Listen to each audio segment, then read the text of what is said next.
Boker Tov à tous. Aujourd'hui, nous allons résumer, synthétiser le chapitre 8 du Tanya.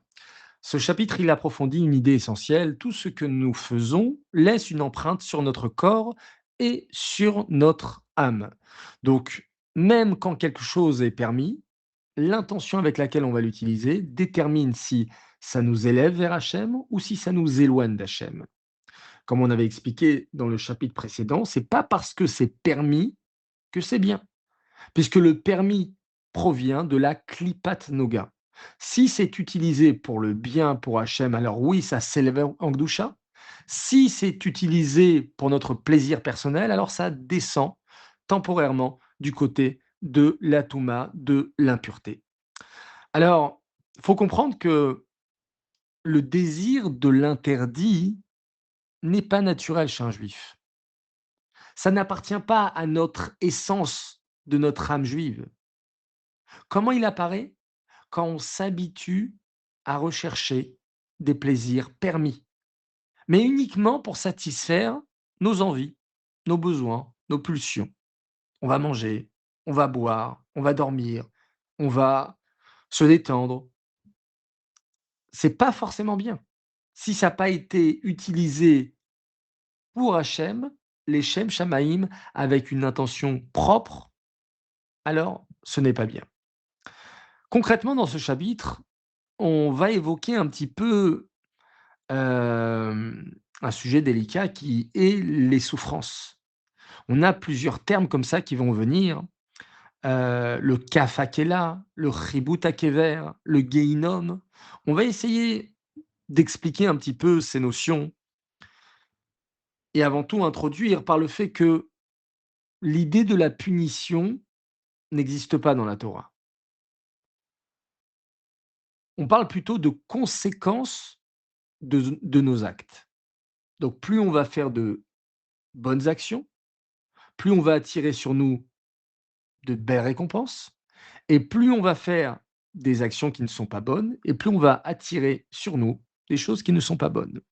Donc il y a des réparations puisqu'on a expliqué que le corps, que l'âme va imprimer, donc toutes nos actions, nos pensées ou nos paroles. Alors forcément, quand on va quitter ce monde à 120 ans, il va falloir nettoyer le corps et l'âme si elles ont été affectées. Par exemple, les plaisirs permis recherchés uniquement pour le plaisir vont laisser une trace dans le corps et la réparation à cela, c'est Ribut Hakever. Comme une sorte de machine à laver, une fois que l'âme s'enlève du corps à 120 ans, et il y a une sorte de machine à laver qui va laver les traces qui sont restées dans le corps. Il y a autre conséquence, le kafakela. Là, ça va concerner directement l'aneshama.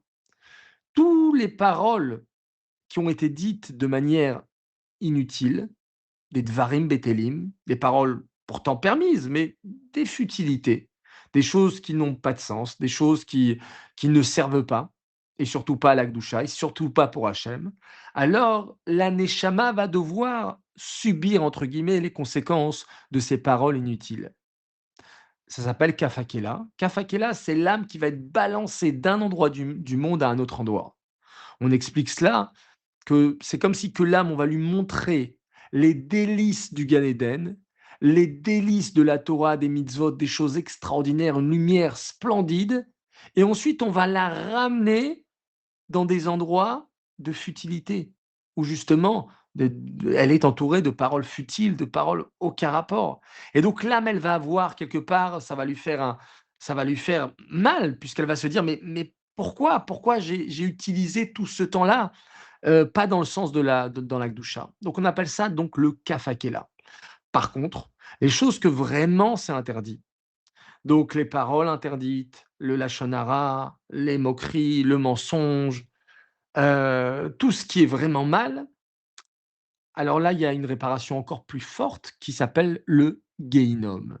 Le Gehinnom, c'est pas comme certains veulent l'appeler l'enfer, non, c'est un endroit, d'accord, qui va être beaucoup plus fort pour laver la neshama. Pour laver la neshama de toute trace de touma, de toute trace d'impureté, de toute trace de faute. Donc finalement, c'est une belle leçon pour nous dans l'éducation.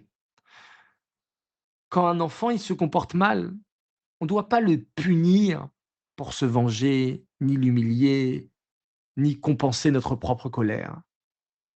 L'enfant, il doit sentir que c'est une conséquence de ses actions et je vais t'aider à redevenir toi-même.